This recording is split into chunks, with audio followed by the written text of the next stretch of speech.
we need to think of a new advert for freebets.com.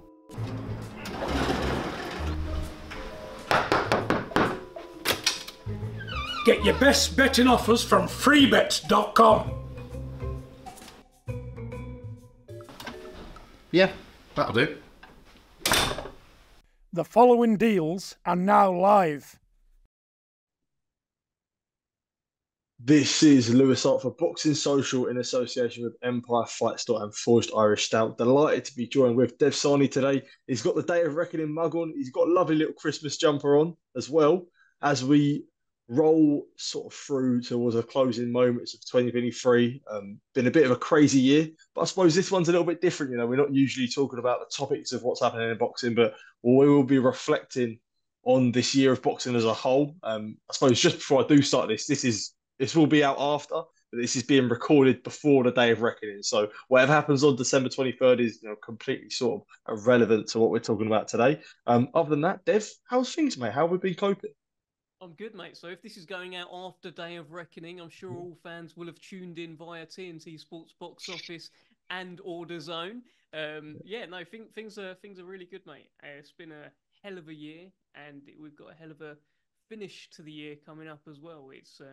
And I'm feeling festive, mate. Look. I know. I see it.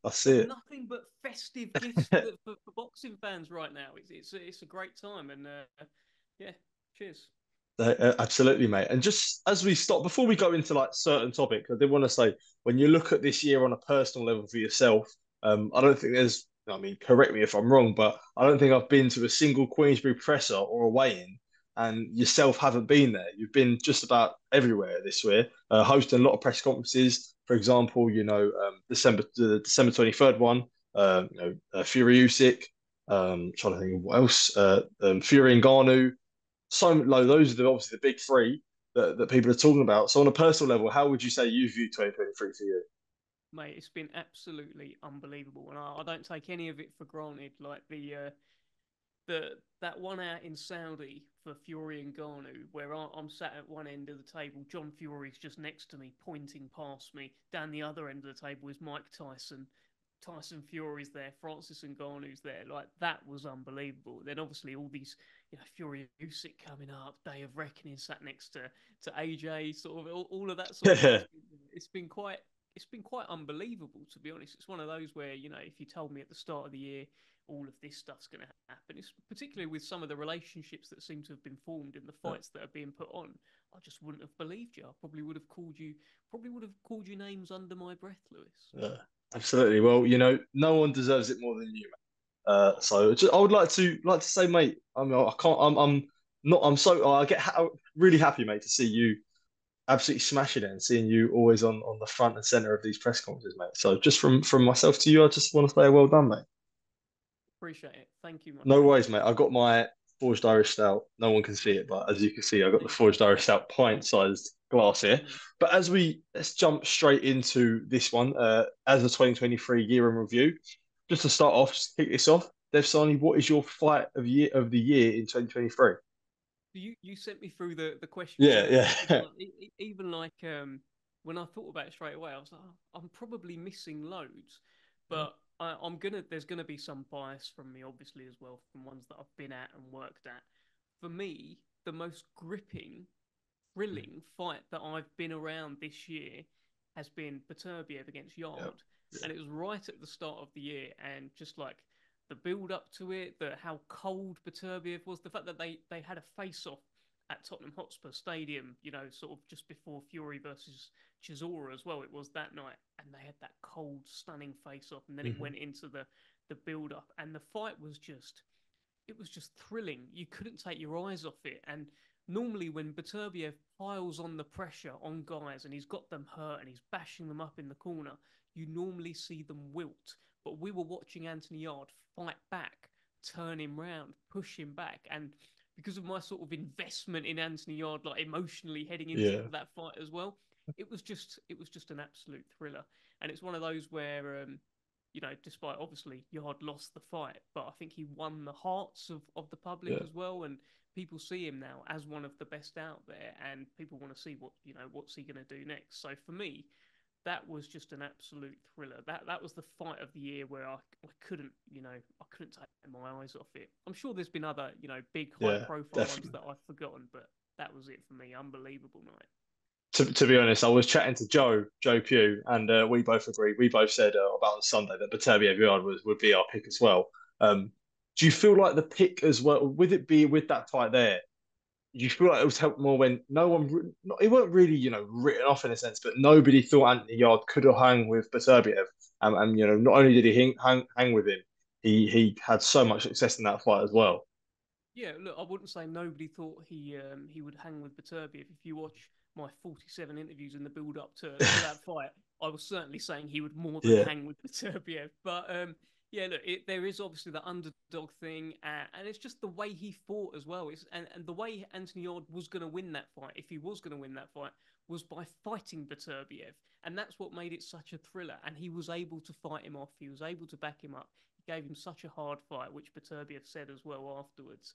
So yeah, look, that always adds to it when you've got the guy with the heart of a lion willing to just go out on his shield and give it absolutely everything. And it was like, how the story also of those guys and Tunde and Yard, and how, in the Kovalev fight, were they inexperienced heading into that? Could Tunde have done more? Whereas with this one, they sort of grew and they evolved as a team. And it was like at that moment where Tunde threw in the towel to protect him, that was like, no, there was quite something a bit special about it, the whole night. definitely. Well, just talking about two fighters that had ferocious power, we'll go into our knockout of the year. So, what was your favourite knockout of the year this year? Right, so I've got a couple, right? And obviously, again, there will have been loads of other ones out there. Yeah, And this was this was a heartbreaking one as well. In a way, it was Zile Zhang knocking out Joe Joyce. yeah, Oh my God! In that rematch where you just see Joe Joyce like it's like a tree being chopped down. yeah, I swear I could feel the ground yeah, shaking when he yeah, landed. But it was an unbelievable right hook from Zile Zhang, and yeah, it's like everyone had been talking about his backhand and the southpaw yeah. stance. Joe Joyce ended up just sort of walking towards Walking right this, onto it. yeah, this Yeah, secret weapon that Zhang had, and the way he landed it and walked off as well was just brutal. yeah, Credit to Joyce for getting up as well when most land yeah. mammals will probably still be, felled on the floor somewhere. But Definitely. that was unbelievable, and also Ellis Sorrow knocking out Hosea Burton. Good That shout. was, Yeah, yeah, good that's one you shout. could just Down on watch the over cards at the and over. time. Yeah, exactly. It Yeah, had that story. It was the toughest fight of his career so far on paper. Burton was talking about, if I don't win this, I'm going to retire. So much on the line for both guys. He's behind on the cards, but he's been thinking about throwing this right hand, and they're telling him in the corner, it's coming, it's coming, it's coming. And then it came, and it was truly unbelievable right hand from Ellis Sorrow. Look, and if he lands a right hand like that in his next fight, my yeah. goodness, he's the number one cruiserweight in the world. So no, he's got the power to do so. We're agreeing quite a bit here. I actually had my knockout of the year was Zhang on Joyce as well. But as we move on to another one, performance of the year. Be your from anyone a standout performance from yourself from someone that Right. you thought. So I've got a few. I mean, like obviously Terence Crawford against Errol Spence. Yep. That was virtuoso. That was like these two guys are meant to be here, and they're at the very top, and he managed to set himself apart here. Unbelievable from Terence Crawford. So I thought he was great. I thought Teofimo Lopez against Josh Taylor was Great shout. fantastic as Yeah. well. I thought Josh Taylor was going to beat him up. I really did. Yeah. I thought Yeah. like Teofimo Lopez, he seemed to just be all over the place heading into Yeah. that, and I didn't give him a chance at all. I thought Taylor was going to be just too sturdy, too much aggression, too much will, too much dog. But Lopez was brilliant. He turned into that guy that everyone was Yeah. talking about when he first sort of turned over and then did what he did against Lomachenko, obviously. So yeah, that was good. Inoue against Fulton, obviously Great shout. amazing. That was a good one. And then on the domestic sense, Nathan Heaney against Denzel Bentley. Yeah. Like, Yeah. like that. I mean, that will come up again later as well. I But was just yeah. like, I was. yeah, like where did that come from, mate? I I mean, know. that was Denzel Bentley is a guy that's operated at world level, acquitted himself well, big favourite heading into the fight, two-time British champion, and Nathan Heaney. Everyone was saying he's just a ticket seller, and eventually Yeah. he'll get found out. but he's not been found out, and he keeps finding other people out. So I thought that was an unbelievable performance from Nathan Heaney. Sticking on sort of that topic of when you said about Heaney, many people could have that as their upset of the year. What was your upset of the year? Yeah, I think it's that. It's Heaney Yeah. against Bentley, and it's also Zhang against Joyce. You know, as Okay. much as and both times, more the first time than the second time, because the second time we were kind of like, well, look, Yeah. he's already done it once. You know, he's probably going to Mhm. do it again. Like that could happen. But the first time in particular, where Zhilei Zhang was he wasn't Joe Joyce's mandatory or anything like that. Yeah. He was picked as an opponent because Joe Joyce wanted to face a southpaw to help prepare for Alexander Usyk in the future. Zhang had come off a great performance against Hrgovic. You know, he was held in high regard, but would be a great win for Joe Joyce's resume. And Zhang just completely flipped the script, a big upset, and he's put himself in the conversation now as one of the very best heavyweights in the world. It's Yeah. like anyone that's sort of calling themselves the best top five, they kind of need to see him at some point. That's how he looks like to me at the moment, Zhilei Zhang. So for me, it's Zhang and Heaney. Not Conlan Gill. Conlan Gill. Yeah, it was an upset. It was an upset. I just I wasn't sure. I wasn't sure where Mick Conlan was. I was Yeah. ringside for the fight against Lopez, and look, Lopez was fantastic that night as well. But I don't know. I wasn't. It wasn't a huge upset for me Hmm. that Gill did it. Yeah, definitely. Well, we'll move on to another one. Male fighter of the year. Yeah, so for me, there's two, and again, I've probably missed loads. I think Yeah. Crawford, again, Yeah. Okay. unbelievable what he did to Errol Spence, and the other one for me is Zhilei Zhang. Like Okay. he's gone into, he ended the year like if you think about it, he's a lot of people picked him to have beaten Hrgovic, right? So he may have beaten Hrgovic. He didn't get the decision, and then he went on to back wins over Joe Joyce, who some people are saying might be number two, number three heavyweight in the world. So he's entered that conversation. It's a hell of a resume that he's built Yeah. up there. So I think to sort of come out of, you know, not really out of nowhere, but there weren't really performances earlier on in his career where you thought he was just going to go and do what he's doing now, and he is. And he's in the conversation now, and we want to see him against all the top guys because hey, he is a heavy-handed, massive, gigantic southpaw. That's a nightmare for anyone to fight. So yeah, for me, he's really stood out this year. Female fighter of the year.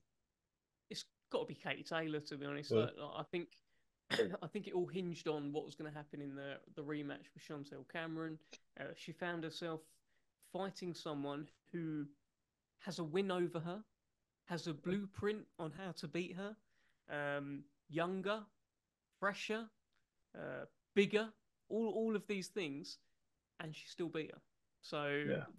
that was a sort of legend making performance, legend making win for Katie Taylor, and yeah, it's got to be her. They just listed off the last couple ones now. Breakout star of the year. Breakout star. Yeah, so I've got two. Um, and for me, I think Liam Davis has been Yeah, unbelievable.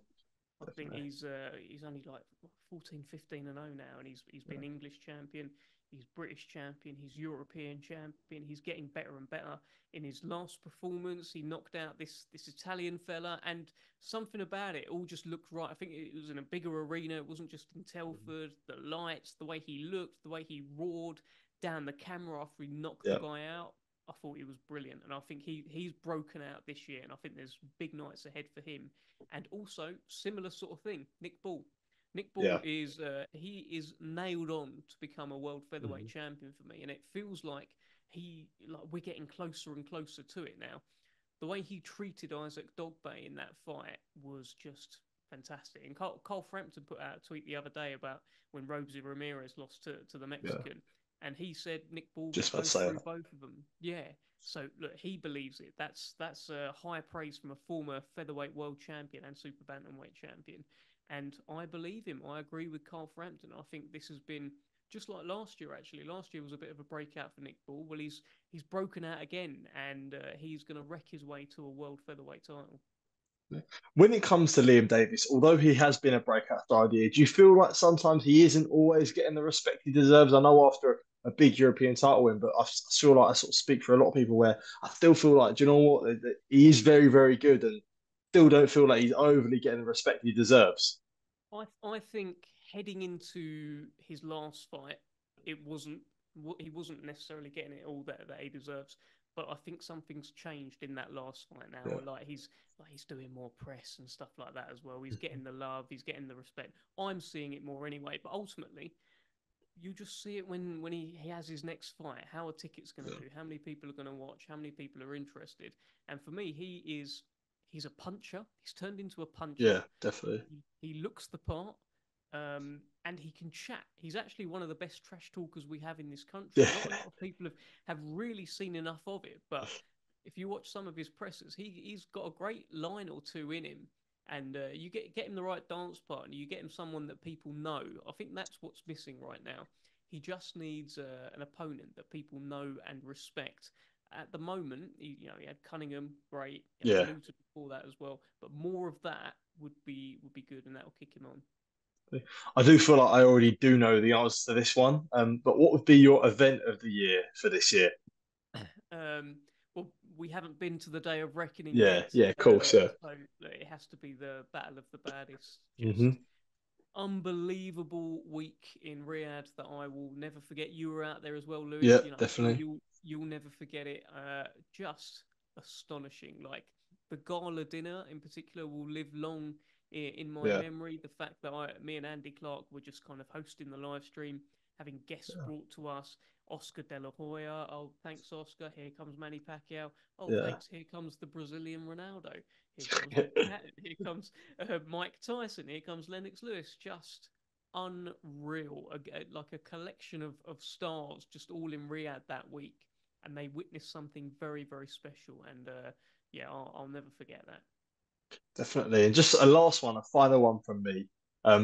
What sort of best moment of the year, special moment, whether it be inside, outside the ring, any moment in boxing that, it sort of, it warmed the hearts of the public. Yeah, look, tough one. This is one. Look, it feels like the kind of story of the year in terms of a fighter, an underdog. It's been Nathan Heaney. I thought Yeah. that was a moment that collectively warmed the hearts of the British public. The British public love an underdog, and he's a super, super nice guy, Yeah. which always helps. And like other than when he's fighting people in a ring, he wouldn't hurt anyone, And Yeah. he's got that fan base of Stoke as well. He gets emotional when he talks about it as well. He's Mhm. very relatable. He's vulnerable, and he's a great fighter. It's turning into. Mhm. He's actually improving. His last couple of performances have been fantastic. Jack Yeah. Flatley and Denzel Bentley, of course. So that does stand out to me as a bit of a moment of the year.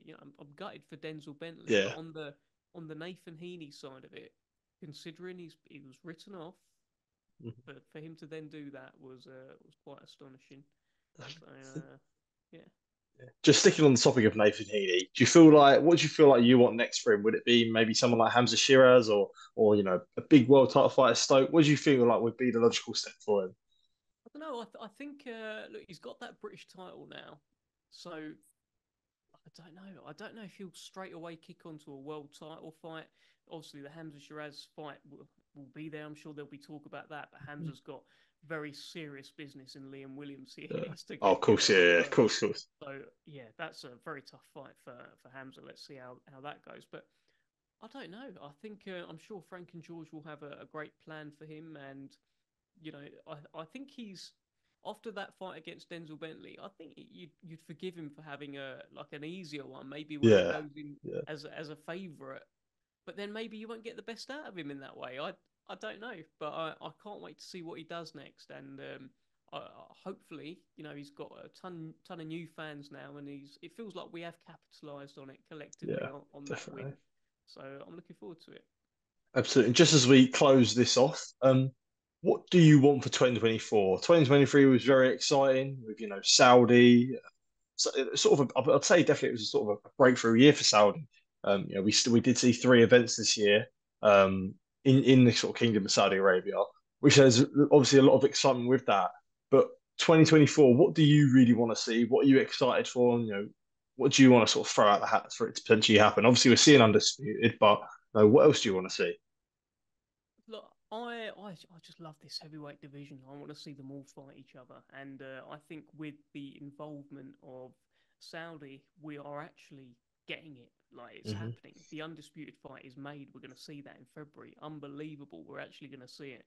I want to see all of them fight each other. I'd love to see, Wilder against Joshua if they get through their next fights. I'd love to see Wilder against Usyk. I'd love to see Fury against Joshua. All these brilliant heavyweight fights. I want to see them. I want to see Zhilei Zhang get in the mix with these guys. Um, so yeah, that's kind of.